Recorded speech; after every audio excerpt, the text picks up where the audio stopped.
16장 13절에서 20절까지 말씀, 저 한 절씩 번갈아 읽으시고 마지막 20절 말씀을 함께 읽겠습니다. 예수께서 빌립보 가이사랴 지방에 이르러 제자들에게 물어 이르시되 사람들이 인자를 누구라 하느냐?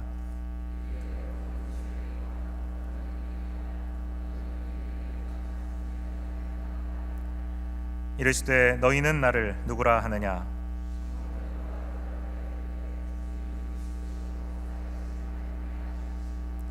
예수께서 대답하여 이르시되 바요나 시몬아, 내가 복이 있도다. 이를 내게 알게 한 이는 혈육이 아니요 하늘에 계신 내 아버지시니라.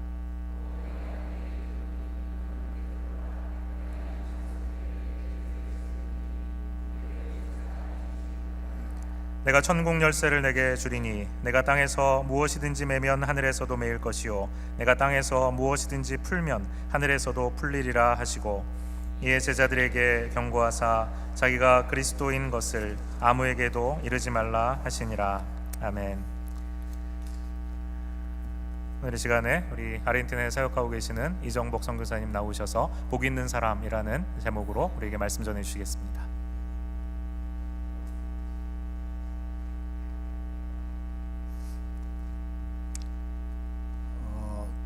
마지막으로 제가 그 피츠버그의 교회를 왔었던 해가 언제인지는 제가 기억이 잘 안 납니다.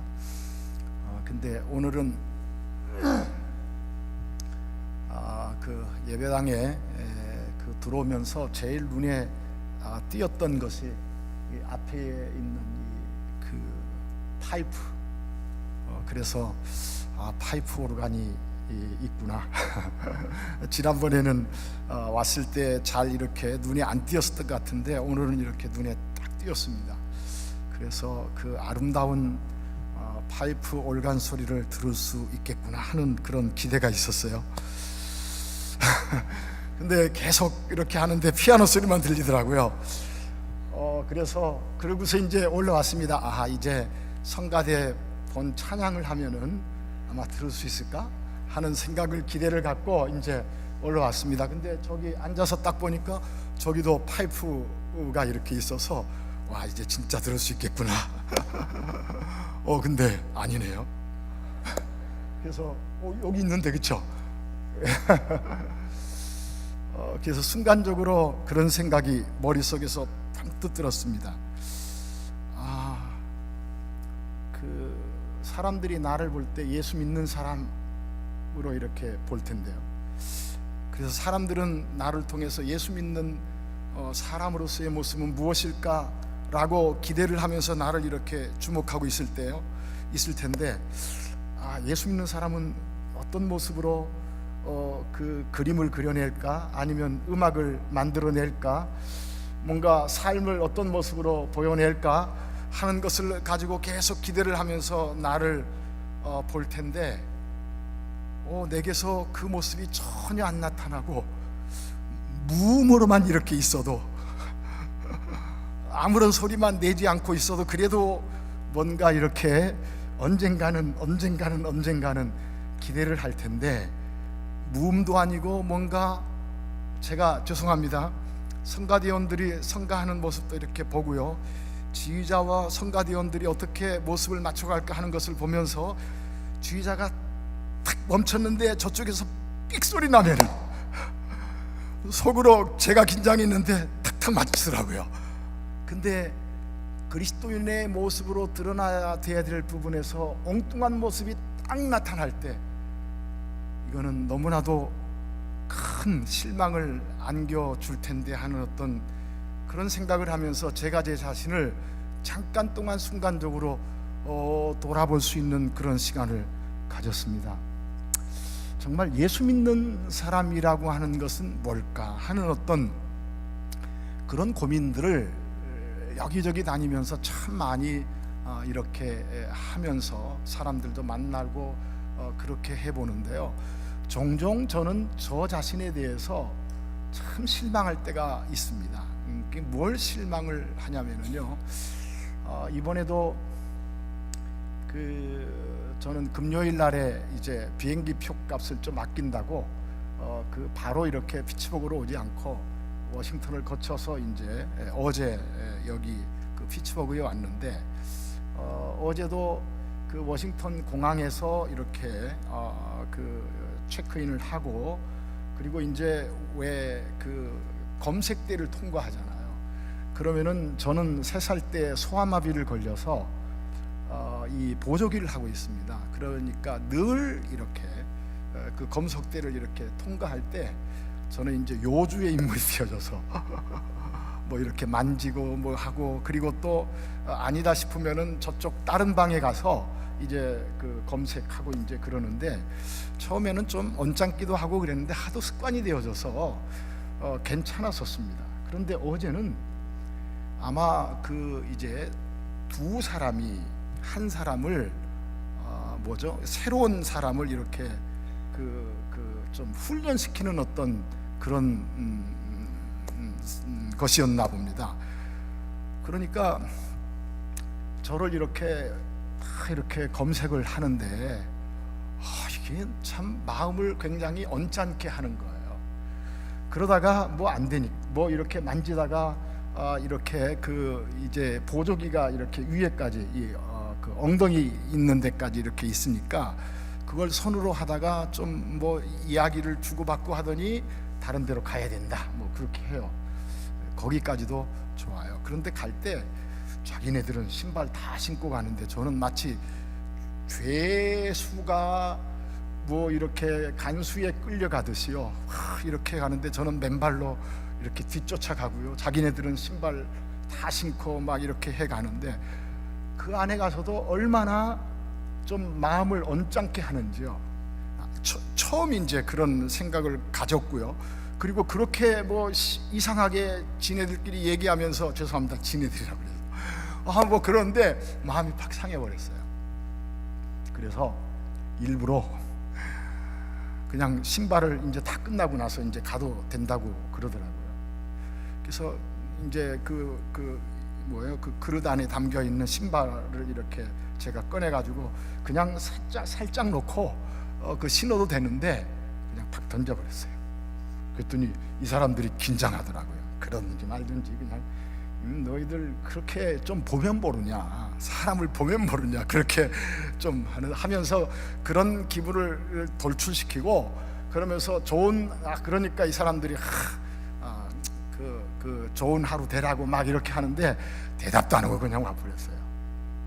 그리고 나서 마음속으로 그런 생각이 들었습니다. 하나님, 제 수준이 아직도 여기까지네요. 아직도 여기까지네요. 그 사람들이 그렇게 만약에 안 하면은요, 만약에 저 같은 사람이 테러범이었다고 하면은, 그냥 대충 했다고 하면은, 나중에 가서 뻥 하면은 어떻게 될까 하는 어떤 그분들 나름대로 책임감을 다하고 뭐 어떤 과정 속에서 그렇게 하는데, 저는 제 기분이 상한 것만 생각하고 그렇게 한 거에 대해서, 그리고 언젠가는 어떠한 시간에 내가 그 사람들에게 전도해야 될 어떤 대상이 될 수도 있을 텐데 하는 어떤 그런 생각을 하니까요, 하나님 앞에 얼마나 제 모습이 이렇게 좀 이렇게 부끄럽고 그랬었는지 모릅니다. 예수님을 믿으면서 살아가지만은 예수 믿는 사람으로서의 삶의 모습이 드러나지 않을 때 내가 나를 보면서 하나님, 저는 여전히 오늘도 예수님을 필요로 할 수밖에 없는 사람이군요. 여전히 성령님의 그런 어떤 도우심이 없이는 저는 안 되는 사람이군요. 저를 꼭 붙잡아 주십시오. 그리고 저의 삶을 통해서 예수 믿는 사람으로서의 어떤 향례가 삶을 통해서 드러나질 수 있는, 제가 설교단에 올라와서 설교할 때는요, 정말 죄송합니다, 그럴듯해 보입니까? 그런 모습을 보이기도 하지만, 그러나 내면에 숨겨진 나의 모습을 사람들이 볼 때 그때도 똑같은 모습으로 하나님 앞에서 사람 앞에서 그렇게 보여질까 하는 어떤 생각을 할 때가 되면 참 부끄러울 때가 많이 있습니다. 오늘 성경 말씀은 우리가 너무나도 잘 아는 이야기죠. 사실은요, 너무나도 잘 아는 이야기예요. 예수님을 믿고 뭐 세례문답도 지금 하고 뭐 그렇게 하실 분들이 있을 텐데, 그렇게 하면은 꼭 예수님은 어떤 분이죠? 라고 하는 어떤 고백이나 세례를 받기 위해서 여러 가지 어떤 그런 훈련을 받으시면서 꼭 확인하는 것이 오늘 성경 가운데 기록되어진 이 말씀일 수 있을 텐데, 이 이야기는 예수님께서 이제 십자가를 지시기 위해서 예루살렘으로 올라가는 어떤 그런 그것을 눈앞에 두고서 예수님께서 제자들과 나누었던 그런 이야기 중에 한 본문이지 않습니까? 예수님이 제자들에게 물어보죠. 사람들은 나를 누구라고 하느냐. 그러니까 예수님께서 거의 이제 3년여 정도를 많은 사람들과 더불어서 그 관계도 가지셨고, 그리고 많은 말씀도 전하셨고, 그리고 예수님을 통하여서 많은 이적을 경험했었던 어떤 그런 사람들을 통해서 그 사람들은 예수님을 과연 어떻게 생각하고 있느냐라고 하는 것을 제자들을 통해서 듣기를 원하셨던 것 같습니다. 그러자 제자들이 예수님에게 이야기합니다. 어떤 사람은 그 세례 요한이 그 헤롯에 의해서 죽임을 당했는데, 그 죽었던 세례 요한이 다시 살아난 것은 아닐까? 왜냐하면 세례 요한도 회개하라 천국이 가까이 왔느니라 라고 그 천국 복음을 선포했었는데, 예수님도 사역을 하시면서 회개하라 천국이 가까이 왔느니라 라고 하면서 하나님 나라를 이야기하니까 그 세례 요한이 다른 모습으로 드러나서 사역하는 것은 아닌가, 그런 사람들도 있었다고 이야기하는 거죠. 그리고 구약 성경 말라기 4장을 보면은요, 그 마지막 때가 이르기 전에, 세상의 마지막 종말이 이르기 전에 엘리야가 온다고 했었는데, 바로 그 엘리야가 바로 이 사람이 아닌가라고 하는 어떤 그런 생각을 하고서 오시리라고 한 그 엘리야라고도 이야기합니다 라고 이야기하는 거죠. 또 어떤 사람은 구약 시대 때 많은 선지자들이 있는데 대표적으로 아마 예레미야나 또 그와 같은 선지자 중에 한 사람이라고 이야기합니다 라고 그렇게 예수님께 제자들이 이야기를 합니다. 그러니까 많은 사람들이 예수님을 쫓아다니고 예수님을 통해서 말씀도 듣고, 그리고 예수님을 통하여서 이적도 경험하고 했었지만은 예수님이 누구인가라고 하는 것에 대해서 분명한 고백을 가졌었던 사람들은 지금 주변 사람들을 통해서 보면은 그렇게 없었습니다. 그렇게 없었어요. 지금도 아마 오늘 미국 안에서는, 또 아마 한국에서는 이미, 그리고 전 세계에서는 예수님을 믿는 그 사람들이 주일날이면은 예배당에 모여서 하나님을 예배하고요, 그리고 하나님을 그 찬양하는 그런 어떤 예배의 시간들을 갖게 되어지는데, 그분들이 예수님을 예배하고 그리고 하나님을 예배하고 성령님의 도우심을 통하여서 신앙생활을 하는 분들이 있는데, 그런데 그분들이 정말 예수님에 대한 바른 신앙 고백을 갖고 예수님을 쫓는 사람들은 과연 몇 분이나 될까라고 하는 생각을 이런 본문을 볼 때마다 생각하곤 하고요. 그리고 나는 정말 그리스도 예수에 대한 그런 어떤 신앙 고백은, 나의 고백은 분명한가? 단순하게 입술만은 아닌가? 단순하게 생각만은 아닌가? 정말 나의 삶이 내가 신앙 고백하는 그 신앙 고백과 같은 어떤 그러한 모습으로 하나님 앞에서 삶은 사라져가고 있을까? 라고 하는, 내가 입술로는 예수님을 선포하고 복음을 이야기한다고 하지만 과연 내가 선포하는 그 말씀 안에서 나는 사라져가고 있을까라고 하는 어떤 그런 고민을 하면서 성경 말씀을 보기도 하는데, 얼마나 많은 분들이 과연 바른 고백만이라도 갖고 있을까라고 생각하면서 사람들을 만나 보곤 하는데, 제가 느끼기에는요, 그렇게 많은 것 같지 않습니다. 더더군다나 남미에는 더더군다나 그렇게 바른 신앙 고백을 갖고 예수님을 쫓는 사람들이 그렇게 많지 않아요. 한 번은 제가 페루에 갔었을 때입니다. 제가 이 감기가 좀 있어가지고 이게 목이 굉장히 좀 말라서, 입이 말라서 물을 조금 자주 마시더라도 이해해 주셨으면 감사하겠습니다.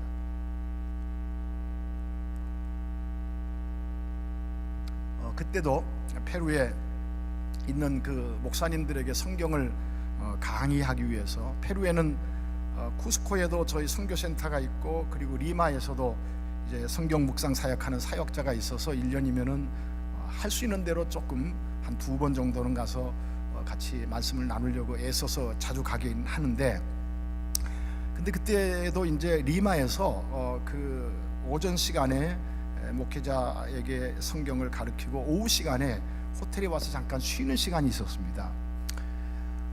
그런데 TV를 이렇게 그 기독교 방송 TV를 좀 보고 싶어서요, 호텔에 들어와서 그 TV를 이렇게 틀었습니다. 그리고 그러니까 기독교 방송국이니까 목사님들이 나오셔서 설교하고 하는 어떤 그런 시간으로 계속 이렇게 이어지는데, 저는 그 목사님들을 통하여서 성경 말씀이 어떻게 가르쳐지나라고 하는 것을 좀 보고 싶어서 거의 한 3시간을요 끄지를 않고 계속 이분은 어떨까, 저분은 어떨까, 이분은 어떨까, 저분은 어떨까라고 하면서 계속 보고 있는데, 마지막까지 실망만 하고 어쩔 수 없이 보지 못하고 그 결과를 보지 못하고 TV를 끌 수밖에 없었습니다. 왜냐하면 중남미에 있는 대부분의 목사님들 그리고 교회들은 기도하면 병 고치고 헌금 많이 내면 복 받고 뭐 하는 어떤 그런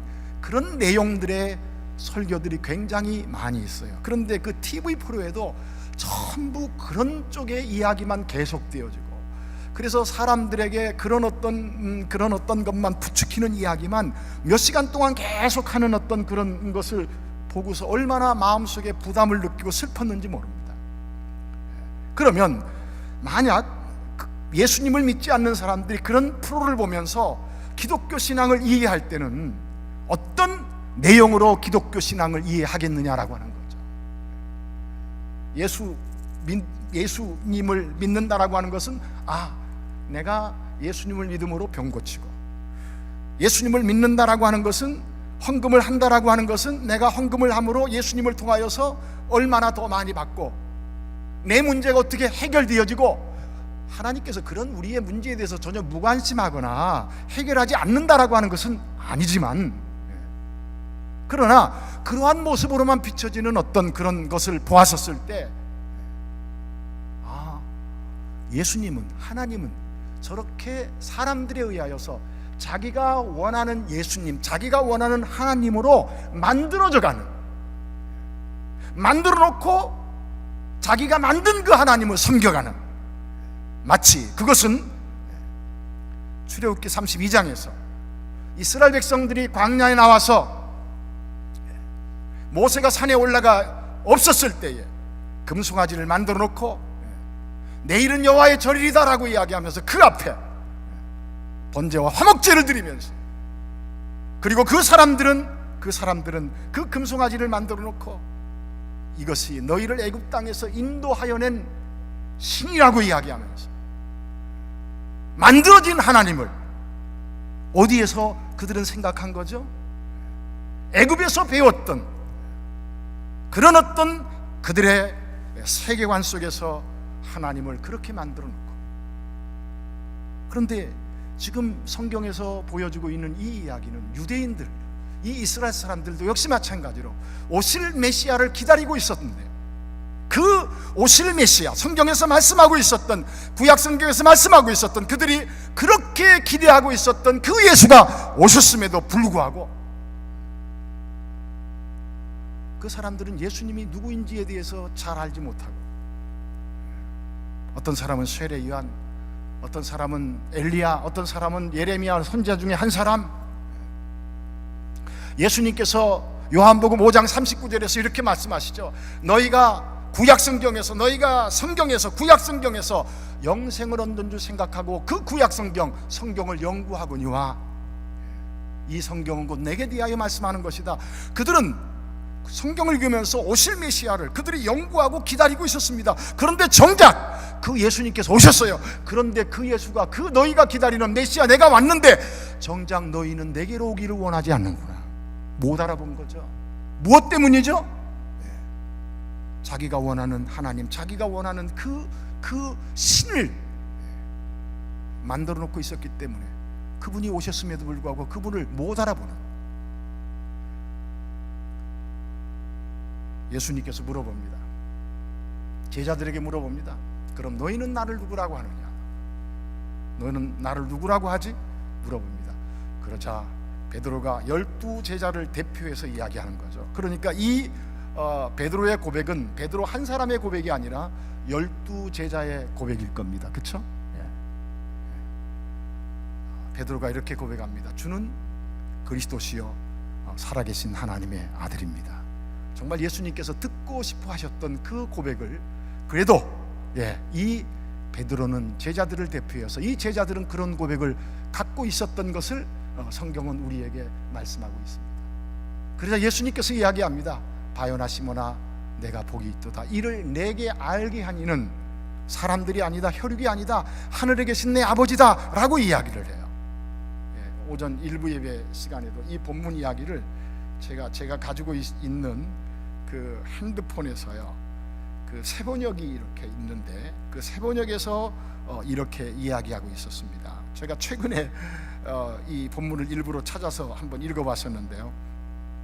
시몬 베드로가 대답하였다. 시몬 베드로가 대답하였다. 선생님은 살아계신 하나님의 아들 그리스도이십니다. 선생님은 살아계신 하나님의 아들 그리스도이십니다. 자칫 잘못 보면은요, 지금 개역개정 성경을 보면은 주는 예수님은, 당신은 그리스도이시고 그리고 하나님의 아들이십니다 라고 이렇게 나누어서 오해하기 쉬운데, 표준 세번역에는 이렇게 잘 이야기되어지고 있습니다. 선생님은 살아계신 하나님의 아들 그리스도이십니다 라고 이야기합니다. 그런데 이 이야기가 왜 우리에게는 그렇게 중요하냐 하면은요, 예수님이 우리를 위해서 십자가에 못 박혀 죽으신 분이 분명합니다. 그렇지 않습니까? 그리고 부활하신 것도 분명합니다. 그렇습니다. 우리는 예수님께서 이 땅에 오셔서 우리 죄를 위하여서 대신 십자가에 못 박혀 죽으시고, 하나님께서 제물로 삼으셔서 그 예수님을 받으시고, 그리고 우리가 져야 될 그 모든 죄의 형벌을 예수님께서 대신 지시고 죽으셨어요. 그리고 죽으실 뿐만이 아니라 부활하셨습니다. 부활하심으로 말미암아 우리의 죄가 씻어졌구나라고 하는 것을 확인케 하시고, 그리고 우리는 예수님이 부활하신 것처럼 우리도 부활한다라고 하는 그런 어떤 소망을 갖게 되는 것은 분명하죠. 그런데 많은 분들은 거기에 머물러요. 예수님 하면은, 예수님은 내 죄를 위해서 죽으시고 부활하셨어. 그래서 나는 그 예수를 믿음으로 말미암아 내 죄는 용서되어지고, 그리고 내 죄가 용서되어짐으로 인하여서 나는 예수님께서 이 땅에 재림할 때 나도 예수님처럼 그렇게 육체적인 부활을 할 거야, 신비한 몸을 입고 부활할 거야 라고 하는 어떤 기대 속에서 살아가는 것은 분명합니다. 분명하죠. 그렇게 이루어질 것은 분명합니다. 그런데 성경에서 우리에게 복음을 이야기할 때, 거기까지 멈추어지면은요, 제가 보기에는 뭔가 빠진 거예요. 뭔가 이렇게 아쉬운 겁니다. 뭐가 아쉬우냐? 예수님은 구약 성경에서 그리스도라고 이야기할 때 우리가 일반적으로 그렇게 생각하는 건 사실이죠. 기름 부음을 받은 자. 그래서 저도 어렸을 때 그리스도라고 하는 그 단어의 의미는 히브리서에서 메시아 뭐 그렇게 해서 기름 부음을 받은 자다. 그래서 구약 성경에서 기름 부음을 받았던 사람들은 어떤 사람이 있었죠? 왕이 있었고, 그리고 제사장이 있었고, 그리고 선지자가 있었죠. 그래서 구약 시대 때 그렇게 기름 부음을 받았었던 세 사람이 있었는데, 예수님은 그 모든 그 구약 성경에서 그런 왕이나 선지자나 그리고 제사장은 오실 메시아의 모형이다, 뭐 그런 쪽에서 성경 공부도 하고, 저도 어렸을 때 그렇게 가르치기도 하고, 틀린 얘기 아닙니다. 사실이죠. 그런데 뭔가 아쉬운 거예요. 뭐가 아쉬우냐?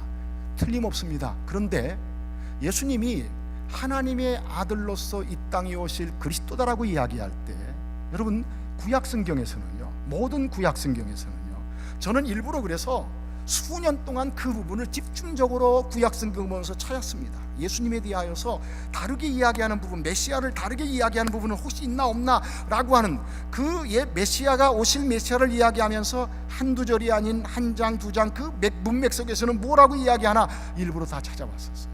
그랬더니 모든 오실 메시아를 이야기하는, 오실 예수를 이야기하는 그 모든 내용 안에 뭐가 있었느냐? 결론은 뭐냐? 왕으로 오신다는 이야기가 있었습니다. 통치자로 오신다는 이야기가 있었습니다. 통치자로.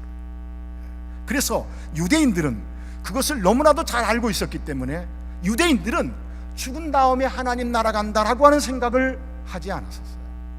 분명히 신약 성경에서도 예수님께서는 죽은 다음에 하나님 나라 간다라고 하는 그러한 말씀을 하기보다는 회개하라, 천국이 가까이 왔느니라. 하늘에 계신 우리 아버지여, 이름이 거룩히 여김을 받으시오며 나라가 임하옵시며. 내가 하나님의 성령을 힘입어 귀신을 쫓아내는 것이면 하나님의 나라는 이미 너희에게 왔다. 천국은 여기 있다 저기 있다 못하리니 하나님의 그 나라는 너희가 살고 있는 너희가 살고 있는 곳에 너희가 이미 와 있는 것을 왜 알아차리지 못하느냐?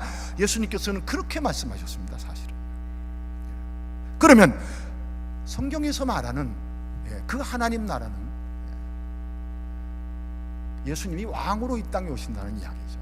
구약 성경을 이루시면서 통치자로 자기 백성을 그들의 죄에서 건져내시고, 자기 백성을 그들의 죄에서 건져내시고 그 백성들의 왕으로, 그 백성들을 통치하는 왕으로요. 사도행전 2장을 보면은요, 베드로의 설교가 길게 이야기되어집니다. 그런데 베드로의 설교의 이야기 속에서 시편을 그가 인용하면서 16편이나 110편을 그가 인용하면서 하였던 내용을 잘 살펴보면은요, 하나님께서 왜 예수님을 부활시키셨느냐, 이유가 어디에 있었느냐, 베드로의 설교 내용 속에서는요, 왕되게 하기 위해서, 하나님 우편에 앉혀셔서 왕권을 행사하기 위해서. 마태복음 28장에서 예수님께서 죽으시고 부활하신 다음에 그가 승천하시기 전에 예수님께서 무슨 말씀을 하시죠? 하늘과 땅의 모든 권세를 내게 주셨으니, 그렇게 말씀하시잖아요. 그럼 예수께서 부활하심으로 이제는 내가 진짜 구약 성경에서 이야기하고 있는 그 왕권을 내가 이제 가졌다라고 하는 이야기죠. 예수님이 사도행전 1장에 보면 예수님이 사람들이 보는 가운데서 하늘나라로 올려주십니다. 승천하십니다. 어떤 분으로 올라가신 것이죠? 왕으로요. 왕으로 올라가세요. 너희가 올라가심을 본 그대로 그분은 다시 오실 것이다. 어떤 분으로 오시는 것이죠? 왕으로 오시는 것이죠. 진정한 왕으로요.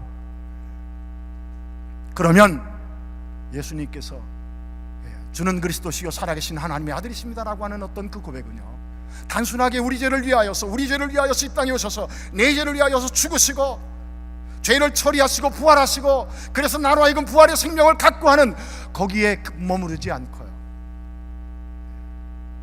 오늘 현재 예수님은 과거에 우리 죄를 위해서 죽으셨습니다. 그리고 부활하셨습니다. 그리고 올라가셨어요. 미래에 다시 이 땅에 재림하실 그 예수님을 성경이 이야기합니다. 그런데 현재는요 하나님 우편에 앉으셔서 뭐하고 계시죠? 통치하고 계시죠. 왕으로요. 그럼 지금 베드로가 제자들을 대표해서 고백한 이 고백, 주는 그리스도시요 살아계신 하나님의 아들이십니다, 주는 그리스도시요 살아계신 하나님의 아들이십니다 라고 하는 이 고백 안에는 바로 구약 성경에서 말씀하고 계셨던 그 고백이요, 당신은 아들로서 이 땅에 오실 왕이십니다. 아들로서 이 땅에 오실 왕이십니다.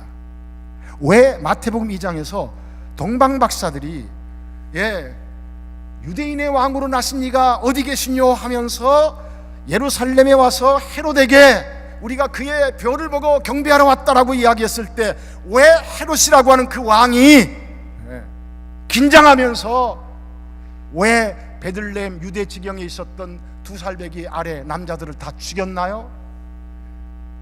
왕으로 오실 그 구약 성경의 이야기를 그 사람들은 자연스럽게 이해하고 있었던 겁니다. 그럼 주는 그리스도시요 살아계신 하나님의 아들입니다 라고 하는 우리 예수 믿는 사람들이 그렇게 고백할 때는 예수 믿어서 내가 뭘 축복을 받는다, 내가 원하는 이런 것을 이룸받겠다, 저런 것을 이룸받겠다 라고 하는 그것만이 아니라, 거기에 머무른 것이 아니라, 내가 예수 믿기 전에는 사단의 나라 백성이었는데, 그래서 나도 모르는 사이에 사단이를 왕으로 섬기고 있었는데, 예수 믿은 오늘에는 내가 이제는 이미 그 나라에 들어와서 예수가 나의 왕이신 그분을 왕으로 섬기는 그러한 것으로 내가 바뀌었구나, 옮겨졌구나. 골로새서 1장 13절에서는요, 예수님께서 우리를 흑암의 권세에서 건져내셔서 그렇게 말합니다. 흑암의 권세에서 건져내사 그의 사랑의 아들의 나라로 옮기셨으니 그렇게 말합니다. 그럼 뭐죠? 예수 믿는다라고 하는 것은 뭐죠? 믿기 전에는 나를 지배하고 있었던 자가 누구였었습니까? 사단이었었어요. 그럼 예수 믿은 다음에 오늘 현재 난 어떤 사람이죠? 예수님을 왕으로 섬기는, 왕이 바뀌어지는, 국적이 바뀌어지는, 주는 그리스도시요 살아계신 하나님의 아들이십니다라고 이야기할 때, 단순하게 내 죄를 위해서 십자가에 못 박혀 죽으시고 부활하셔서 나로 하여금 부활의 소망을 갖고 이 세상을 살아가게 하는, 내가 그래서 죽은 다음에 하나님 나라 들어가는, 여러분들 그것만이 아니라 더 중요한 것은요, 오늘 현재 그분은 내 왕이십니다. 내 통치자이십니다.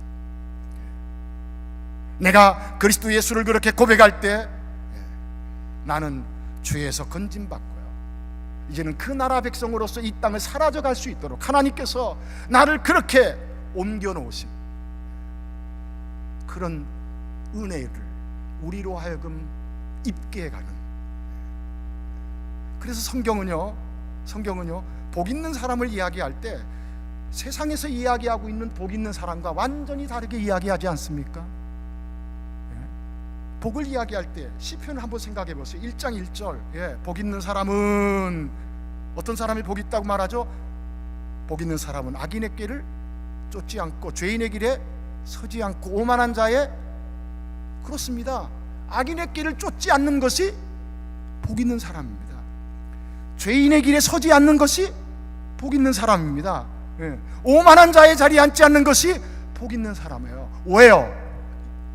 그 사람은 하나님의 말씀을 즐거워해서, 억지로가 아니라, 오늘 목사님께서 카톡방 이렇게 해서 성경 읽기 텐텐하는데 10분 성경 보고 10분 기도하고 텐텐 운동, 이거 손박 이렇게 아까 저한테 그렇게 맞나요?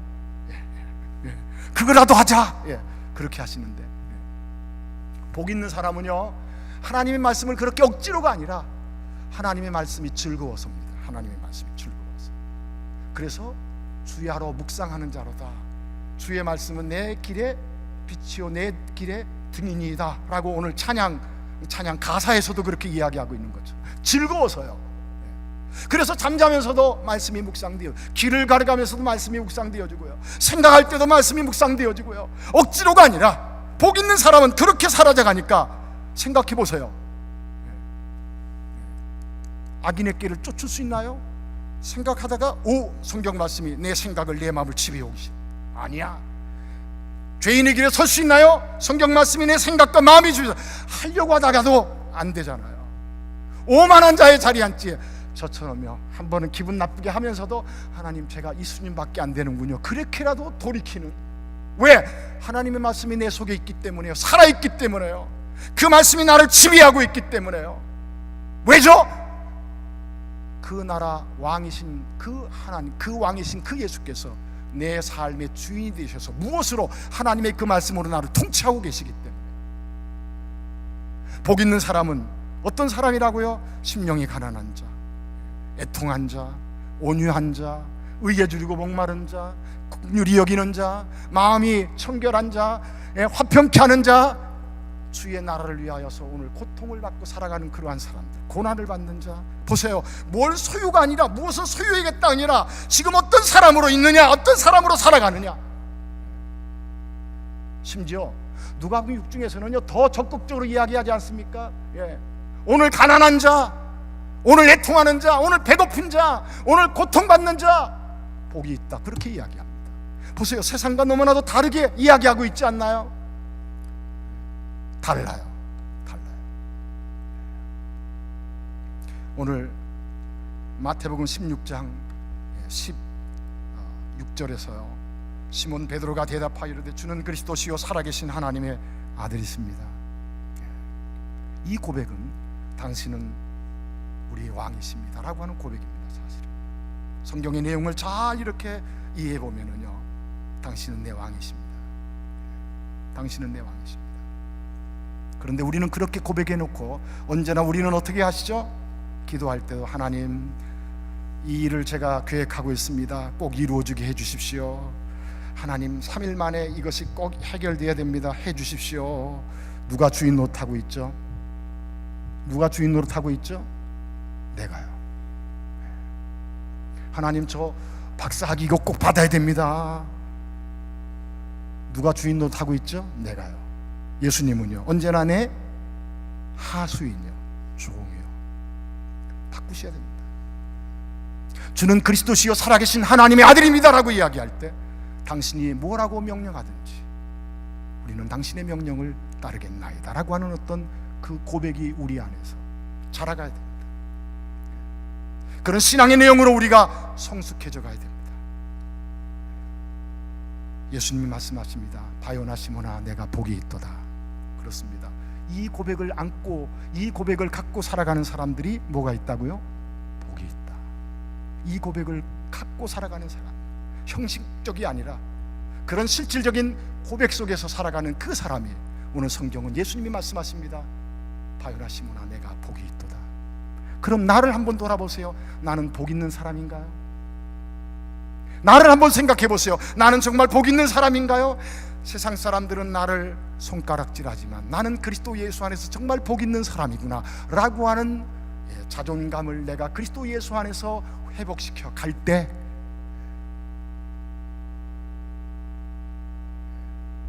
그리스도 안에서 그 사람은 정말 행복한 그러한 삶을 사라져가게 될 것이라고 저는 확신합니다. 나는 지금 무엇을 붙잡고 살아가고 있죠? 나는 무엇을 붙잡고 신앙생활을 해가고 있죠? 일부 예배 때는 30분에 딱 맞춰야 되는데 목사님께서 조금은 더 하셔도 2부 예배는 괜찮다고 그러셔서 여유를 부렸는데 이제 12시가 넘어가니까 제가 불안해지기 시작하네요.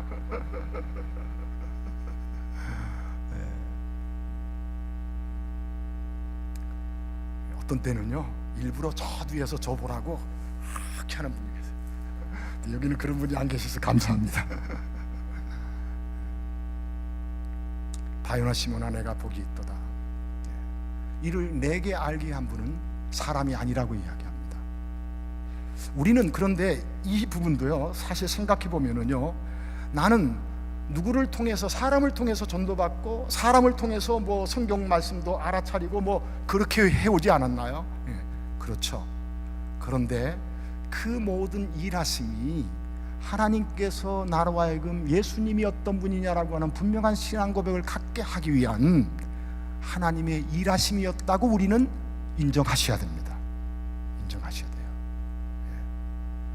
시간이 이제 가서 저는 마무리를 해야 돼서 자세하게 말씀은 못 드리겠는데요, 실질적으로 나로 하여금 이러한 고백을 갖도록 하게 하기 위해서 하나님께서는 언제는 어떤 사람을, 언제는 어떤 상황을, 언제는 이런 일을 저런 일을 겪게 하면서, 그래, 예수님은 정말 나의 메시아이고 예수님은 나의 주님이시고 정말 그분이 왕이야 라고 하는 어떤 그런 고백을 하게 했다고 하면은요, 그동안 겪어왔었던, 그동안 지나왔었던 사람들, 모든 상황들, 그 모든 것은 나로 하여금 하나님께서 내게 이 복 있는 이 복을 내게 안겨주기 위하여서 그 모든 시간과 그 모든 사람과 그 모든 상황들을 하나님께서 주도해 가시면서 나를 위해서입니다.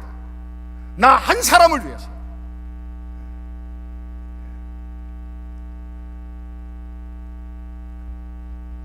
하나님은 내게 집중해 가시면서 약속하신 그 약속을 오늘도 이루어가고 계십니다.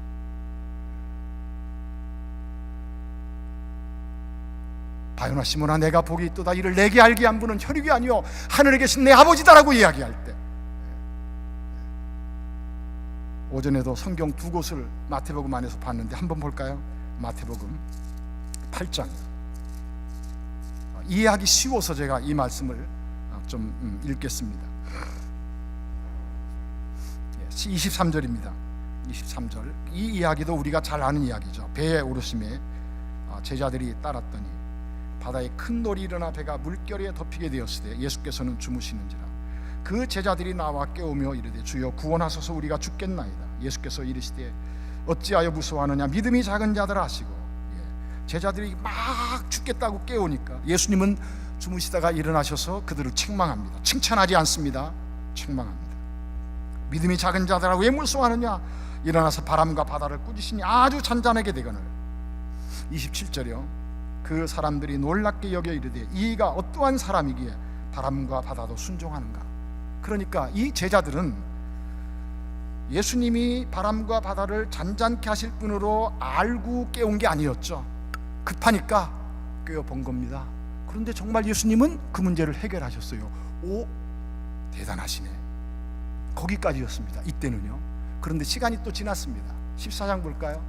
오병이어의 기적 이후에 예수님께서 제자들은 먼저 배 타고 가게 하시고 예수님은 산에 올라가셔서 기도하시다가 풍랑을 만나서 괴롭게 노젓는 그 제자들을 보시고 예수님은 물 위를 걸어오시는 장면이 14장 22절 이후에 쭉 이야기되어집니다. 자, 28절부터 보겠습니다. 28절이요. 자, 예수님께서 물 위를 걸어오고 계셨을 때 베드로가 예수님에게 이야기합니다. 28절이요. 베드로가 대답하여 이르되 주여, 만일 주님이시거든 나를 명하사 물 위로 오라 하소서 하니, 오라 하시니 베드로가 배에서 내려 물 위로 걸어서 예수께로 가되 바람을 보고 무서워 빠져가는지라 소리질러 이르되 주여 나를 구원하소서 하니, 예수께서 즉시 손을 내밀어 그를 붙잡으시며 이르시되 믿음이 작은 자가 왜 의심하였느냐 하시고 배에 오르심에 바람이 그치는지라. 33절 다 같이 읽을까요? 시작. 배에 있는 사람들이 예수께 절하며 이르되 진실로 하나님의 아들이로소이다. 자, 아까 8장에서는요 이 사람이 도대체 누구냐, 그런데 14장에서는요 진실로 누구라고요? 하나님의, 자, 구약성경에서 하나님의 아들은요 왕입니다. 나중에 구약성경을 한번 읽으시면서 한번 눈에 띄는 대목을 자세하게 한번 살펴보세요. 왕으로 오실 그분이구나. 그러더니 제자들은 주는 그리스도시요 살아계신 하나님의 아들입니다 라고 고백하는 겁니다. 그러니까 제자들도 처음서부터 확실한 믿음으로 예수님을 따라다녔던 것이 아니었어요. 예수님을 따라다니고 겪어가면서 그들의 신앙이 주는 그리스도시요 살아계신 하나님의 아들이었습니다. 그런데 예수님은 뭐라고 이야기하죠? 이를 내게 알게 한 분은 혈육이 아니다, 하늘에 계신 내 아버지다. 자, 이 얘기를 다른 부분을 통하여서 우리가 생각해 본다고 하면은요, 하늘에 계신 내 아버지가 그것을 알게 했다. 그러면은 그 안에 어떤 것까지 우리가 생각해 볼 수 있는 거죠? 아하, 내가 하나님을 아버지라고 부른다고 할 때 하나님이 나로 하여금 그 사실을 나로 하여금 알게 해서 나는 땅에 속한 자로가 아니라 하늘에 속한 자로 태어나게 했다고 하면은 나는 이 땅의 사람이 아니라 어디의 사람입니까? 하늘의 사람. 이 땅에서 살고 있지만 하늘의 사람. 그래서 히브리서 11장에서는 그 사람들을 가리켜서 뭐라고 이야기하죠? 외국인이다, 나그네다. 외국인이다, 나그네다. 제가 불안해서 안 되겠습니다. 마쳐야 되겠네요. 제가 불안해서 안 되겠습니다. 우리 성도님들께서 늘 기도해 주셔서 너무나도 감사드리고요. 그리고 참 정성스러운 헌금이 하나님 앞에 드려주셔서 너무나도 감사드립니다. 인디어 마을에서 사역하고 있는 글라디스라고 하는 여자 선교사를 아마 우리 성도님들께서 영상이나 그런 것들을 통해서 직접 보신 분들도 계시고요, 영상을 통해서 보신 분들도 아마 있으시고 아마 그럴 겁니다. 그런데 글라디스 선교사가 몇 년 전에 제가 7월 달에 그때 우리 그 의료 선교팀과 같이 이렇게 갔었을 때 밤늦은 시간에 혼자서 생각하면서 기도도 좀 하고 그러기 위해서 한적한 곳에 혼자 있었습니다. 그런데 글라디 선교사가 살짝 저한테 옵니다. 이 목사님, 제가 이 목사님의 그 시간을 좀 방해해도 되겠습니까? 라고 하면서 오는데 제가 뭐라고 그러겠어요? 그래, 괜찮다 라고 얘기했더니 저한테 대뜸 질문하는 질문이 있었습니다. 파스톨리, 어디에서 죽을 거냐요? 저보고 뜬금없이 어디에서 죽을 거냐요? 그래서 제가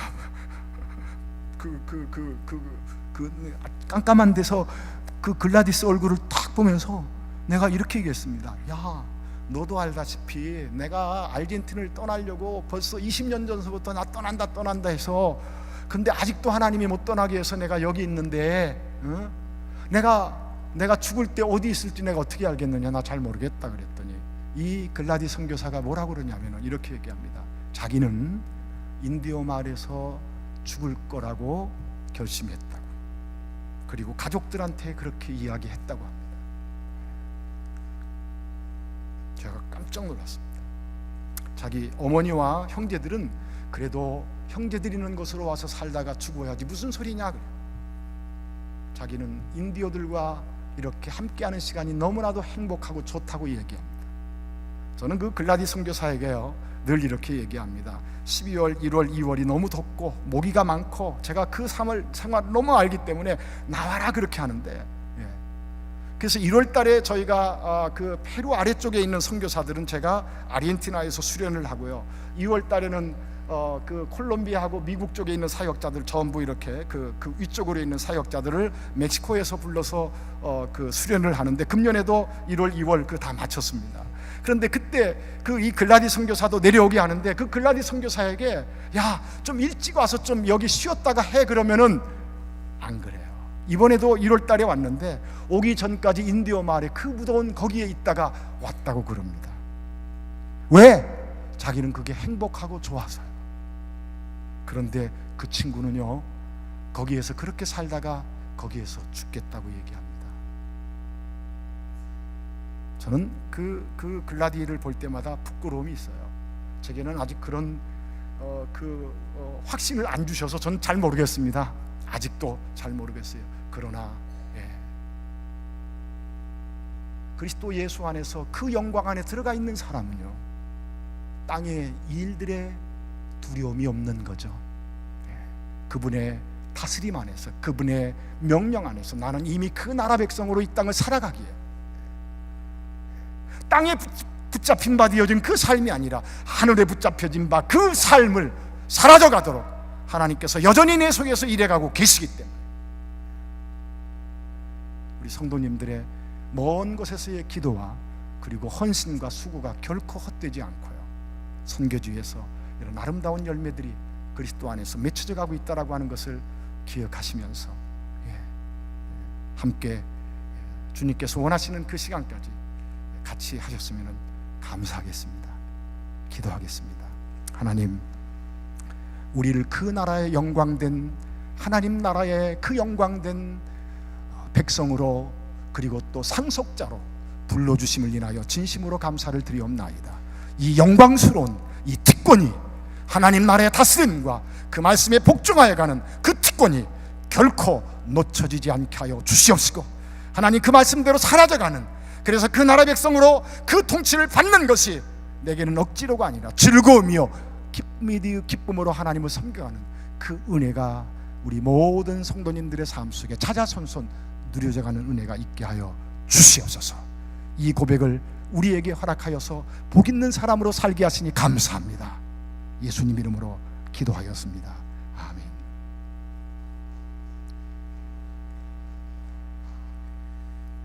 귀한 말씀 주신 성교사님께 감사드립니다. 우리 하나님의 말씀대로 또 말씀만 선포하시면서 하나님의 나라를 남미 땅 중심으로 해서 확장해 나가고 계시는 귀한 선교사님, 하나님께서 사용하시고 또 우리와 함께 동역하게 해주신 감사의